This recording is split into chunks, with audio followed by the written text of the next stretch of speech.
ಆಮೇಲೆ ನಮ್ಮ ಈಗಿನ ಮುಖ್ಯಮಂತ್ರಿಗಳು ಯಾರು ನಮ್ಮ ಶಿವಕುಮಾರ್ ಅವರು ಮತ್ತು ಅವರ ಸಹೋದರ ಡಿ ಕೆ ಸುರೇಶು ಇವರೆಲ್ಲ ನಮ್ಮ ಮನೆಗೆ ಬಂದು 2.5 ವರ್ಷ ಆದಮೇಲೆ ನಾನೇ ಚೀಫ್ ಮಿನಿಸ್ಟರ್ ಆಗ್ತೀನಿ, ಆಗ ನಿನಗೆ ಈ ಪೋರ್ಟ್ಫೋಲಿಯೋ ಬಿಟ್ಕೊಡ್ತೀನಪ್ಪ ಅಂತ ನಾನು ಸಾಯಂಕಾಲ 4 ಗಂಟೆವರೆಗೂ ಇದ್ದರು ನಮ್ಮ ಮನೇಲಿ, ಅಲ್ವೇನಪ್ಪ?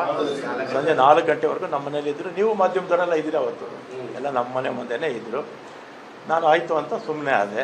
ಮತ್ತು ಮೊನ್ನೆ 25ರಲ್ಲಿ ಅವರು ಸಿ ಎಮ್ ಆಗಿ ಓದ್ ತಗೋಬೇಕು, ಅದರ ಹಿಂದಿನ ದಿನಾನೇ ನಾವು ಹೋಗಿದ್ವಿ. ನಾನು ಕೃಷ್ಣರಾಜ್ ಅವರು ಇಲ್ಲೇ ಇದ್ದಾರೆ, ಅವ್ರಿಗೆ MLC ಸೀಟ್ಗೆ ರೆಕಮೆಂಡೇಷನ್ ಮಾಡೋದಕ್ಕೆ ಹೋಗಿದ್ದೆ ಕೃಷ್ಣರಾಜ್ ಅವರಿಗೆ.